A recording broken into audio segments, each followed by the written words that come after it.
Okay, bismillahirrahmanirrahim. Assalamualaikum warahmatullahi ta'ala wabarakatuh, murid-murid. Okay, insyaAllah hari ini kita nak mulakan kita punya silibus Jawi tahun 4 dan kita akan masuk kepada tajuk yang pertama.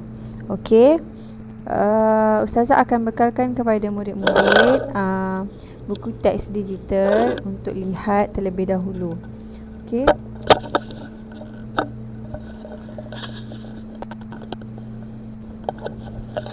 Dan Ustazah ada bekalkan juga kepada awak semua slide lah. Okay, untuk tajuk yang pertama ni kita akan masuk tajuk kedudukan huruf hamzah. Okay, Ustazah ulang, kita akan gunakan kedudukan huruf hamzah. Okay,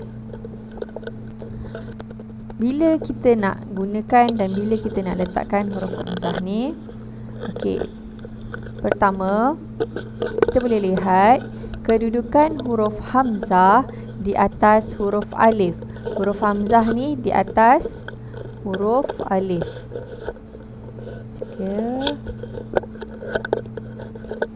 Okey.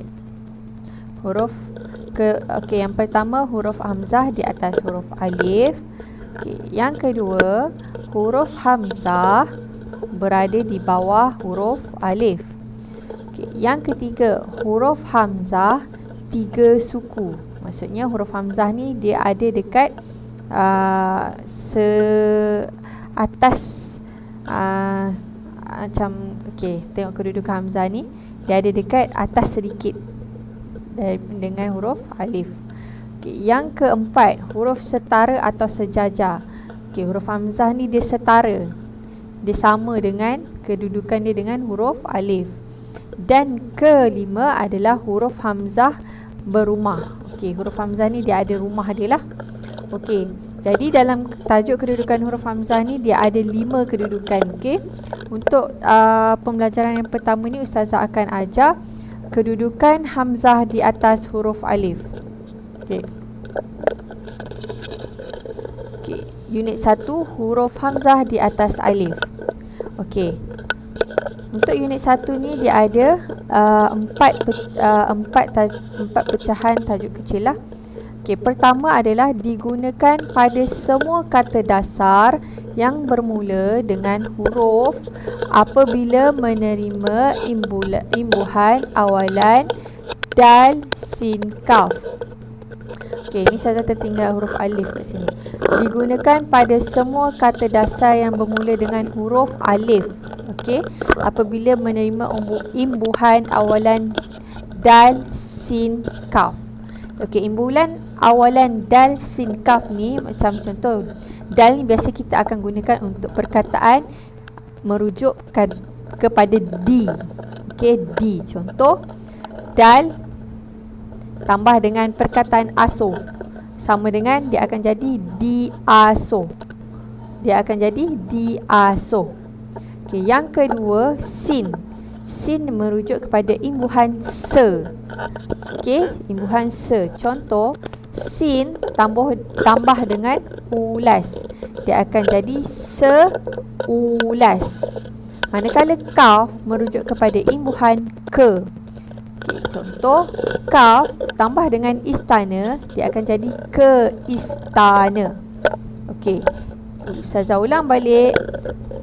Yang pertama digunakan pada semua kata dasar yang bermula dengan huruf alif apabila menerima imbuhan awalan di, se dan ke. Okey, ingat 3 huruf ni. Dal, sin dan kaf. Okey.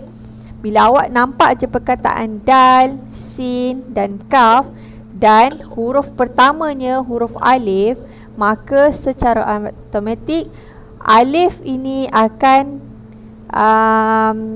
kita perlu letak huruf hamzah di atas huruf alif. Okey. Seterusnya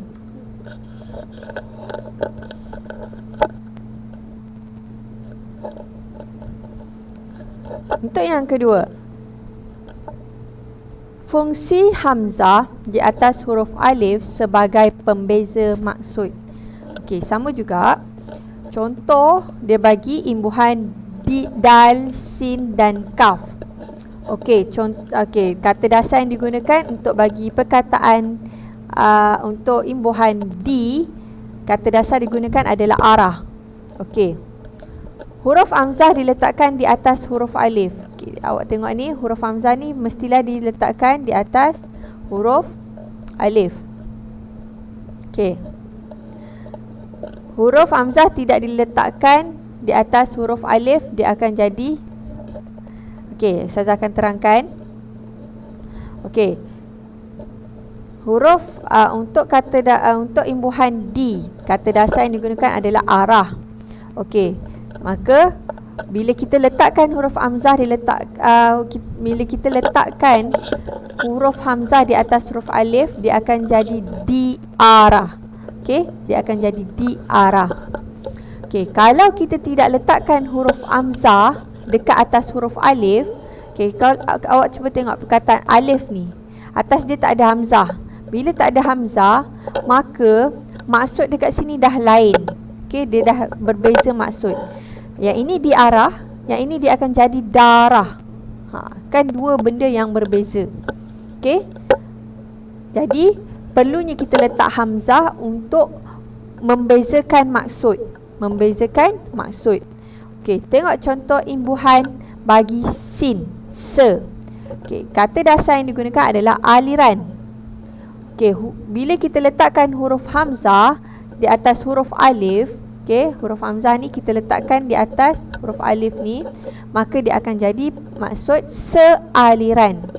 Tapi bila kita tidak letakkan huruf hamzah pada pada atas huruf alif, dia akan jadi saliran. Okey. Jadi dia akan jadi dua maksud yang berbeza. Satu sealiran, satu saliran. Okey. Dan yang ketiga, imbuhan kaf. Imbuhan kaf ke. Kata dasar yang digunakan adalah awan. Okey. Bila kita letakkan huruf hamzah di atas huruf alif, maka dia akan jadi bermaksud ke awan. Tapi kalau kita tidak meletakkan huruf hamzah di atas huruf alif, dia akan jadi kawan. Okey. Jadi pentingnya kita letakkan huruf hamzah di atas huruf alif. Jika huruf hamzah tidak diletakkan di atas huruf alif, akan berbeza makna. Okey.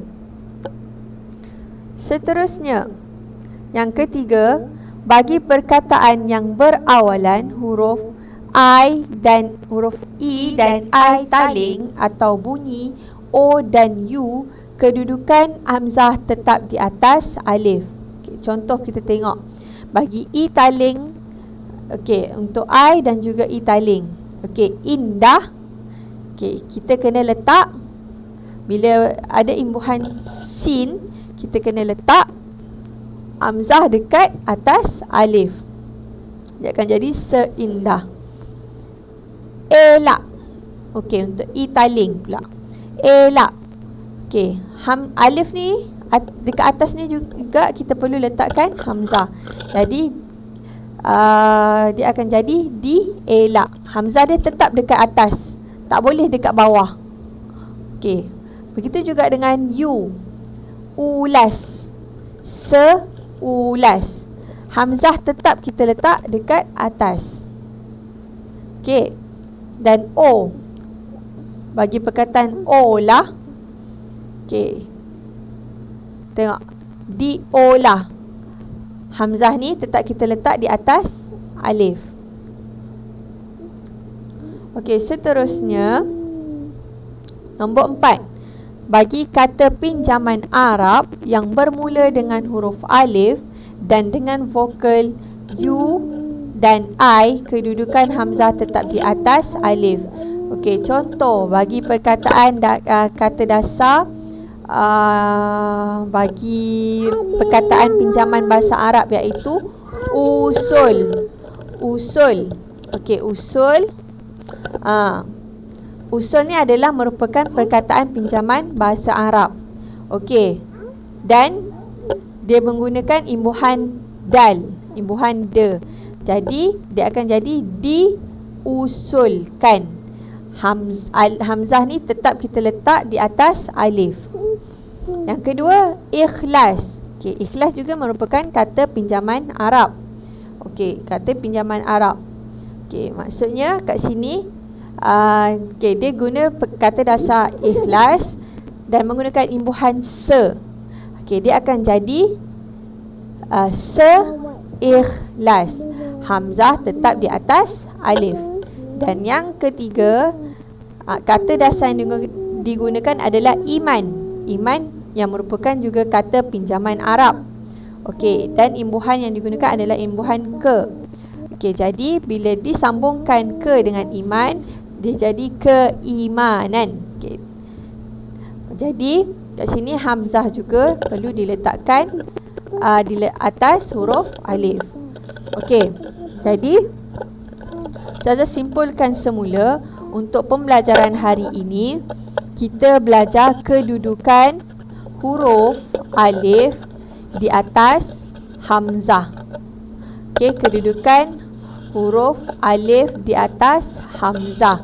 Dan secara keseluruhan mestilah dia menerima imbuhan awalan di, se dan ke.